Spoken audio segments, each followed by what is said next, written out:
Hallelujah.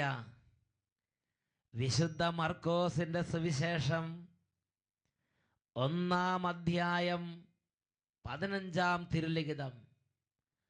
സമയം പൂർത്തിയായി, ദൈവരാജ്യം സമീപിച്ചിരിക്കുന്നു. അനുതപിച്ച് സുവിശേഷത്തിൽ വിശ്വസിക്കുവിൻ എന്നരുളി ചെയ്ത യേശുക്രിസ്തുവിൻ്റെ ധന്യനാമത്തിൽ നിങ്ങൾക്കേവർക്കും കൃപയും സമാധാനവും. Praise the Lord. ഇന്ന് നാം ചിന്തിക്കുന്നത് നിർമതത്വം ഉപേക്ഷിക്കുക എന്നതിനെക്കുറിച്ചാണ്. തീത്തോസിന് എഴുതിയ ലേഖനത്തിൽ 2-ാം അധ്യായത്തിൽ 11-12 തിരുലിഖിതങ്ങൾ എല്ലാ മനുഷ്യരുടെയും രക്ഷയ്ക്ക് വേണ്ടി ദൈവത്തിൻ്റെ കൃപ പ്രത്യക്ഷപ്പെട്ടിരിക്കുന്നു. നിർമതത്വവും ലൗകിക മോഹങ്ങളും ഉപേക്ഷിക്കാനും ഈ ലോകത്തിൽ ദൈവഭക്തിയും നീതിനിഷ്ഠയും സമചിത്തതയുമുള്ള ഒരു ജീവിതം നയിക്കാനും ഇത് നമ്മെ പരിശീലിപ്പിക്കുന്നു. ഹല്ലേലൂയ. പ്രിയപ്പെട്ട ദൈവമക്കളെ, ലോകത്തിൻ്റെ നാനാദേശങ്ങളിൽ ഇതാ ദൈവവചനത്തിന് വേണ്ടി അവിടുന്ന് നമ്മെ ഒരുമിച്ച് കൂട്ടിയിരിക്കുകയാണ്. വിശുദ്ധ ലിഖിതം 147-ാം സങ്കീർത്തനത്തിൽ 15-ാം തിരുലിഖിതത്തിൽ പഠിപ്പിക്കുന്നു, അവിടുന്ന് ഭൂമിയിലേക്ക് തൻ്റെ കൽപ്പനകൾ അയക്കുന്നു. കർത്താവിൻ്റെ വചനം പാഞ്ഞു വരുന്നു. ഈ വചനം അനേകരിൽ സൗഖ്യമായി, അത്ഭുതങ്ങളായി, വിടുതലായി, അടയാളങ്ങളായി രൂപാന്തരപ്പെടുന്നു. ഒരു കുടുംബത്തിൻ്റെ അനുഭവം നിങ്ങളുടെ ശ്രദ്ധയിലേക്ക് കൊണ്ടുവരാം. ഇത് കോട്ടയം ജില്ലയിലുള്ള വടവാതൂർ എന്ന ദേശത്ത് നിന്ന് എഴുതുന്നതാണ്. ഞങ്ങളുടെ മോൻ ആൽഫിൻ പീറ്റർ പനി കൂടി അങ്ങേയറ്റത്തെ സ്ഥിതിയിലെത്തി. നേരത്തെ അവന് പനി കൂടി ഫിറ്റ്സ് വന്നിട്ടുള്ളതാണ്. സെപ്റ്റംബർ മാസം 5-ാം തീയതി അവൻ്റെ പനി 109 ഡിഗ്രിയായി ഉയർന്നു. അവന് ട്രീറ്റ്മെൻ്റ് എടുത്തു, മരുന്ന് കൊടുത്തു, ഇഞ്ചക്ഷൻ ചെയ്തു. അവൻ്റെ പനി കുറയുന്നില്ല. 5-ാം തീയതി രാത്രി 8:30 ഷാലോം ചാനലിലൂടെ അഭിഷേകാഗ്നി എന്ന വചന ശുശ്രൂഷ രോഗികൾ കിടക്കുന്ന ഭാഗത്തിരുന്ന് ഞങ്ങൾ കണ്ടുകൊണ്ടിരിക്കുകയാണ്. കുഞ്ഞുങ്ങൾക്ക് വേണ്ടിയുള്ള പ്രാർത്ഥനയുടെ സമയത്ത് കുഞ്ഞിൻ്റെ പനി കുറയാൻ വേണ്ടി അച്ഛൻ പറഞ്ഞതനുസരിച്ച് ഇപ്പോൾ മാതാപിതാക്കന്മാർ അടുത്തുണ്ടെങ്കിൽ കുഞ്ഞിൻ്റെ ശിരസിൽ കരങ്ങൾ വെച്ച് പ്രാർത്ഥിക്കുമെന്ന് പറഞ്ഞപ്പോൾ കുഞ്ഞിൻ്റെ അസുഖം സമർപ്പിച്ച് ശിരസിൽ കൈകൾ വെച്ച് കുഞ്ഞിൻ്റെ സൗഖ്യത്തിന് വേണ്ടി ഞങ്ങൾ പ്രാർത്ഥിച്ചു. അത്ഭുതമെന്ന് പറയട്ടെ, ഈ വചന ശുശ്രൂഷ കഴിഞ്ഞ് ആരാധനയും കഴിഞ്ഞ് ഞങ്ങൾ എഴുന്നേറ്റ് കുഞ്ഞിൻ്റെ പനി പരിശോധിച്ചപ്പോൾ 109 ഡിഗ്രി ഉണ്ടായിരുന്ന പനി കുറഞ്ഞ് 90 ഡിഗ്രി ആയിരിക്കുന്ന കാഴ്ചയാണ് ഞങ്ങൾ കണ്ടത്. വീണ്ടും ഞങ്ങൾ രാത്രി പ്രാർത്ഥിച്ചു. പിറ്റേ ദിവസം രാവിലെ എഴുന്നേറ്റപ്പോൾ കുഞ്ഞിൻ്റെ ശരീരത്തിൻ്റെ സ്ഥിതി നോർമൽ സ്ഥിതിയാവുകയും അവനെ വീട്ടിലേക്ക് ഞങ്ങൾ കൊണ്ടുവരികയും ചെയ്തു. ഹല്ലേലൂയ. പ്രിയപ്പെട്ട സഹോദരങ്ങളെ, വചനം ശരീരത്തിന് ഔഷധമാണ്. It is medicinal to all your health. നിങ്ങളുടെ മുഴുവൻ ശരീരത്തിനും വചനം ഔഷധമാണ്. ഈ നിമിഷങ്ങളിൽ കരങ്ങൾ ഉയർത്തി എല്ലാവരും സ്തുതിക്കട്ടെ. Hallelujah, hallelujah. ദൈവമേ, കഠിനമായ രോഗത്തിൻ്റെ ബന്ധനത്തിൽ വേദനിക്കുന്നവർ, കഠിനമായ മാരക പീഡകളിൽ നിന്ന് ശരീരത്തിൽ വേദന സഹിച്ചുകൊണ്ടിരിക്കുന്നവർ, വചനത്തിൻ്റെ അത്ഭുത ശക്തിയാൽ ഇപ്പോൾ തന്നെ കെട്ടുകൾ അഴിഞ്ഞ് വിടുതൽ പ്രാപിക്കാൻ ഇടവരുത്തണമേ. അത്ഭുതങ്ങൾ കുടുംബങ്ങളിൽ ശരീരങ്ങളിൽ സംഭവിക്കട്ടെ, വിടുതലുകൾ സംഭവിക്കട്ടെ, മാറാരോഗങ്ങൾ യേശുനാമത്തിൽ വിട്ടുമാറിപ്പോകട്ടെ. Hallelujah, hallelujah.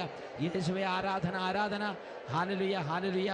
യേശുവേ, യേശുവേ, യേശുവേ, യേശുവേ. Hallelujah, hallelujah. യേശുവേ സ്തോത്രം, യേശുവേ നന്ദി, യേശുവേ സ്തോത്രം, യേശുവേ ആരാധന. Praise the Lord. ഹല്ലേലൂയ. നിർമതത്വം ഉപേക്ഷിക്കുക. അനേകരുടെ ജീവിതത്തിൽ സാത്താൻ വളരെ കൗശലപൂർവ്വം വിതയ്ക്കുന്ന ഒരു വിത്തുണ്ട്.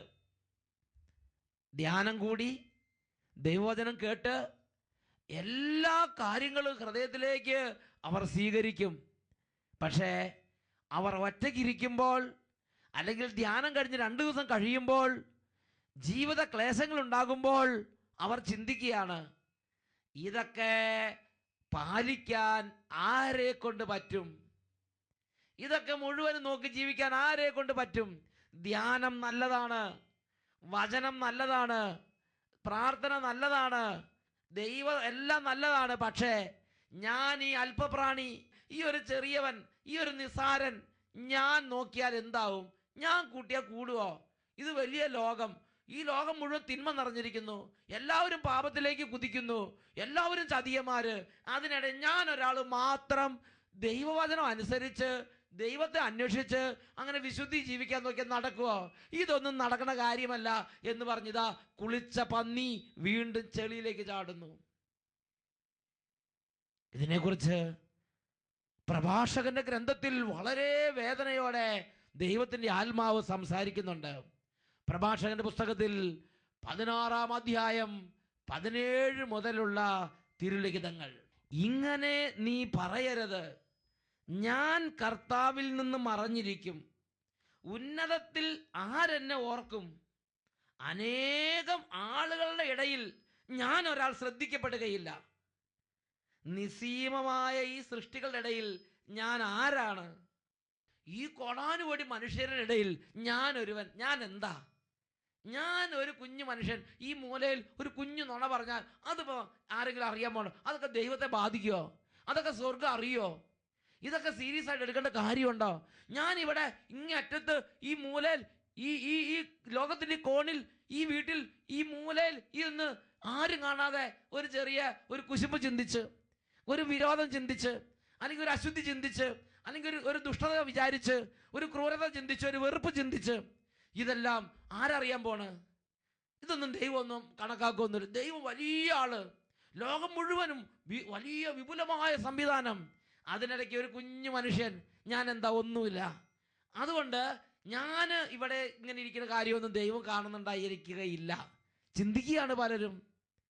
പ്രിയപ്പെട്ട സഹോദരങ്ങളെ, വചനം പഠിപ്പിക്കുകയാണ്, നീ ഇങ്ങനെ ചിന്തിക്കരുത്, നീ ഇങ്ങനെ പറയരുത്. ഞാൻ കർത്താവിൽ നിന്ന് മറഞ്ഞിരിക്കും, ഉന്നതത്തിൽ ആരെന്നെ ഓർക്കും? അനേകം ആളുകളുടെ ഇടയിൽ ഞാൻ ഒരുവനൊന്നും ശ്രദ്ധിക്കപ്പെടുകയില്ല എന്ന് നീ പറയരുത്. മകനേ, മകളെ, നീ ഒരു കാര്യം ഓർക്കണം. ഇന്നല്ലെങ്കിൽ നാളെ കർത്താവിൻ്റെ സന്ദർശന ദിനമുണ്ട്. അന്ന് സ്വർഗവും സ്വർഗാദി സ്വർഗവും ഞെട്ടിവിറയ്ക്കുന്ന മണിക്കൂറാണത്. ബൈബിൾ പ്രഭാഷകന്റെ പുസ്തകത്തിൽ 16-ാം അധ്യായത്തിൽ 18-ാം തിരുവചനത്തിൽ പഠിപ്പിക്കുകയാണ്, സ്വർഗവും സ്വർഗാദി സ്വർഗവും ആഴവും ഭൂമിയും അവിടുത്തെ സന്ദർശനത്തിൽ വിറകൊള്ളും. ഒരു സൃഷ്ടിയും അവിടുത്തെ മുമ്പിൽ മറഞ്ഞിരിക്കുന്നില്ല. സകലതും അനാവൃതവും വ്യക്തവുമാണ് എന്ന് ദൈവത്തിന്റെ വചനം വളരെ വ്യക്തമായി ദൈവമക്കളെ പഠിപ്പിക്കുന്നുണ്ട്. ഹെബ്രായ ലേഖനത്തിൽ 4-ാം അധ്യായത്തിൽ 13-ാം തിരുലിഖിതം, ഒരു സൃഷ്ടിയും അവന്റെ മുമ്പിൽ മറഞ്ഞിരിക്കുന്നില്ല, എല്ലാം അനാവൃതവും വ്യക്തവുമാണ്. നാം കണക്ക് ബോധിപ്പിക്കേണ്ടതും അവന്റെ സന്നിധിയിൽ തന്നെ. Praise the Lord. അതുകൊണ്ട് എൻ്റെ പ്രിയ മക്കളെ, കർത്താവിൻ്റെ വചനത്തെ ആസ്പദമാക്കി ഞാൻ നിങ്ങളോട് അപേക്ഷിക്കുകയാണ്, ദൈവിക കാര്യങ്ങളെ ലാഘവ ബുദ്ധിയോടെ കണക്കാക്കരുത്. ഇതൊന്നും കുഴപ്പമില്ല, ഇതൊന്നും സാരമില്ല, അല്ലെങ്കിൽ പിന്നെ ആകട്ടെ, അങ്ങനെ ചിന്തിക്കരുത്. പ്രഭാഷകന്റെ പുസ്തകത്തിൽ 16-ാം അധ്യായത്തിൽ 22-ഉം 23-ഉം തിരുലിഖിതങ്ങൾ, അവിടുത്തെ നീതിയുക്തമായ പ്രവൃത്തികൾ ആര് പ്രഘോഷിക്കും? ആരവയ്ക്ക് വേണ്ടി കാത്തിരിക്കും? പ്രതിഫലത്തിന്റെ ദിനം വിദൂരത്താണ്. ഇത് മറ്റു ചിലരുടെ പിടയാണ്. ദൈവം ഇപ്പോൾ ഒന്നും വരികയൊന്നുമില്ല. ഞാനിപ്പോൾ ഇവിടെ തോന്നിയാസം ചെയ്യുന്നു വിചാരിച്ച് പെട്ടെന്ന് ഇടിപിടി എന്ന് പറഞ്ഞ് നാളെ ഇപ്പം അതിന് വലിയ പ്രശ്നമൊന്നും ഉണ്ടാകാൻ പോണില്ല. അതൊക്കെ പതുക്കെ, അതൊക്കെ പിന്നെ, അത് അന്ന് നോക്കാം. അങ്ങനെ ഒരുപാട് വ്യക്തികളെ സാത്താൻ വഞ്ചിക്കുകയാണ്. അവർ ചിന്തിക്കുകയാണ്, പ്രതിഫലത്തിന്റെ ദിനം വളരെ വിദൂരത്താണ്. അതുണ്ടോ ഇല്ലയോ എന്ന് ആർക്കറിയാം? സ്വർഗമുണ്ടോ? ആർക്കറിയാം? നരകമുണ്ട് ആർക്കറിയാം? മരണത്തിന് ശേഷം എന്താണെന്ന് ആർക്കറിയാം? സ്വർഗത്തിൽ പോയ ആരെങ്കിലും തിരിച്ചു വന്നിട്ടുണ്ടോ? ഇങ്ങനെ പറഞ്ഞ് നിത്യസത്യങ്ങളെ കുറിച്ചുള്ള സംഗതികളുടെ മുമ്പിൽ പല ആളുകളും പിള്ള കളിക്കുകയാണ്. പ്രിയ മകനെ, മകളെ, നീ കുട്ടിക്കളി കളിക്കരുത്. ഇത് നിന്റെ ആത്മാവിന്റെ നിത്യതയെ ബാധിക്കുന്ന ഒരു വിഷയമാണ്.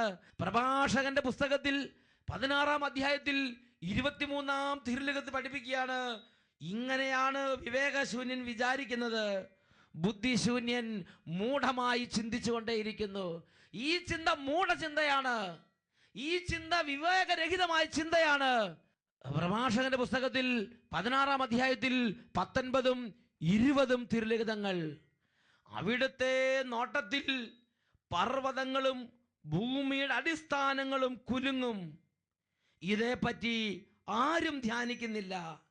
അവിടുത്തെ മാർഗങ്ങളെ പറ്റി ആരും ചിന്തിക്കുന്നില്ല. മനുഷ്യദൃഷ്ടിക്ക് അഗോചരമായ കൊടുങ്കാറ്റ് പോലെ അവിടുത്തെ മിക്ക പ്രവൃത്തികളും മറഞ്ഞിരിക്കുന്നു. അതുകൊണ്ട് മനുഷ്യൻ എന്താ ചിന്തിക്കുന്നത്? അവൻ വചനം കേൾക്കുന്നു, പ്രാർത്ഥന കേൾക്കുന്നു, കൂദാശകൾക്ക് പോകുന്നു, ദേവാലയങ്ങളിൽ പോകുന്നു, കാര്യങ്ങൾ കാണുന്നു, കേൾക്കുന്നു. അവൻ ചിന്തിക്കുകയാണ്, ഇപ്പോൾ എനിക്ക് സമയമില്ല, പിന്നെ ആകട്ടെ, നാളെ ആകട്ടെ, ഇതിലെന്തൊക്കെയോ കാര്യമുണ്ടെന്ന് തോന്നുന്നുണ്ട്, പക്ഷേ അതിനെക്കുറിച്ച് ചിന്തിക്കാൻ ഇപ്പോൾ പറ്റുകയില്ല, പിന്നീട് ഒരിക്കൽ ചിന്തിക്കാം. ഇതാണ് ലാഘവ ബുദ്ധി, ഇതാണ് നിർമതത്വം, ഇതാണ് നിർമതത്വം. ഇപ്പോൾ എനിക്ക് സമയമില്ല, ഇപ്പോൾ എനിക്ക് ലോകകാര്യങ്ങൾ, ഇപ്പോൾ എനിക്ക് എൻ്റെതായ കാര്യങ്ങൾ, പിന്നീടാകട്ടെ ദൈവത്തിൻ്റെ കാര്യങ്ങൾ. അപ്പോസ്തല പ്രവർത്തനത്തിൽ ഇങ്ങനെ നിർമതത്വത്തിൻ്റെ ആത്മാവ് ബന്ധിച്ച ഒരു മനുഷ്യനെ കാണാൻ സാധിക്കും. അപ്പോസ്തല പ്രവർത്തനം 24-ാമത്തെ അധ്യായത്തിലാണ് കാണുന്നത്. അദ്ദേഹത്തിൻ്റെ പേരാണ് ഫെലിക്സ്. ഫെലിക്സ് ആരാണ് ഈ ഫെലിക്സ്? വിശുദ്ധ പൗലോസ് ശ്ലീഹായെ ബന്ധനസ്ഥനായി ഇതാ റോമ രാജ്യത്തേക്ക് സീസറിന്റെ പക്കലേക്ക് കൊണ്ടുപോകുന്നതിന് മുമ്പ് പല ആളുകളുടെ വിചാരണയ്ക്ക് ശേഷമാണ് സീസറിന്റെ അടുത്തേക്ക് റോമയിലേക്ക് കൊണ്ടുപോകുന്നത്. അങ്ങനെ കൊണ്ടുപോകുന്ന വഴിക്ക് വിചാരണ ചെയ്യാൻ വേണ്ടി നിയോഗിക്കപ്പെട്ട ഒരു ദേശാധിപതിയുടെ പേരാണ് ഫെലിക്സ്. അപ്പോസ്തല പ്രവർത്തനത്തിൽ 24-ാം അധ്യായത്തിൽ 24-25 വാക്യങ്ങളിൽ ഫെലിക്സിനും ഭാര്യയ്ക്കും പൗലോസ് ശ്ലീഹായിൽ നിന്ന് യേശുക്രിസ്തുവിനെ കുറിച്ചും യേശുക്രിസ്തുവിന്റെ രാജ്യത്തെക്കുറിച്ചും കേൾക്കാൻ ഭാഗ്യമുണ്ടായി. പക്ഷെ അവന്റെ പ്രതികരണം എന്തായിരുന്നു? ആ വചനം നമുക്കൊന്ന് വായിച്ചു കേൾക്കാം. കുറെ ദിവസങ്ങൾ കഴിഞ്ഞപ്പോൾ ഫെലിക്സ് യഹൂദയായ ഭാര്യ ദൃസില്ലായോടൊപ്പം വന്ന് പൗലോസിനെ വിളിപ്പിച്ച് യേശുക്രിസ്തുവിലുള്ള വിശ്വാസത്തെക്കുറിച്ച് അവനിൽ നിന്ന് നേരിട്ട് കേട്ടു. അവൻ നീതിയെക്കുറിച്ചും ആത്മനിയന്ത്രണത്തെക്കുറിച്ചും വരാനിരിക്കുന്ന ന്യായവിധിയെക്കുറിച്ചും സംസാരിച്ചപ്പോൾ ഫെലിക്സ് ഭയപ്പെട്ട് ഇങ്ങനെ പറഞ്ഞു, തൽക്കാലം നീ പോയിക്കൊള്ളുക, ഇനി സമയമുള്ളപ്പോൾ മറ്റൊരവസരത്തിൽ ഞാൻ നിന്നെ വിളിപ്പിച്ചു കൊള്ളാം. നോക്കുക, സ്വർഗം വന്ന് ദൈവാത്മാവ് വന്ന് ഇവനെ നിത്യരക്ഷയിലേക്ക് മാടി വിളിക്കുകയാണ്. അപ്പോൾ ഇവന്റെ ചിന്ത എന്താ? തൽക്കാലം നീ ഇപ്പോൾ പോയിക്കൊള്ളുക, ഞാൻ പിന്നീട് ഒരിക്കൽ കേട്ടുകൊള്ളാം, ഞാൻ പിന്നീട് ഒരിക്കൽ മനസ്സിലാക്കിക്കൊള്ളാം. ഇപ്പോഴത്തെ എനിക്ക് ഇപ്പം ഇതൊന്നും സ്വീകരിക്കാൻ പറ്റിയ അന്തരീക്ഷമല്ല. എൻ്റെ കുടുംബത്തിലെ ചില കാര്യങ്ങൾ ശരിയാക്കാനുണ്ട്, എനിക്ക് ചില നേട്ടങ്ങൾ നേടാനുണ്ട്, എൻ്റെ കസേര ഉറപ്പിക്കാനുണ്ട്, എൻ്റെ മക്കളുടെ കല്യാണങ്ങൾ നടത്താനുണ്ട്, എനിക്ക് പലതും ചെയ്യാൻ. അതെല്ലാം കഴിഞ്ഞിട്ട് സമയമാകുമ്പോൾ ഞാൻ പിന്നെ നിൻ്റെ ഇത് കേട്ടോളാം.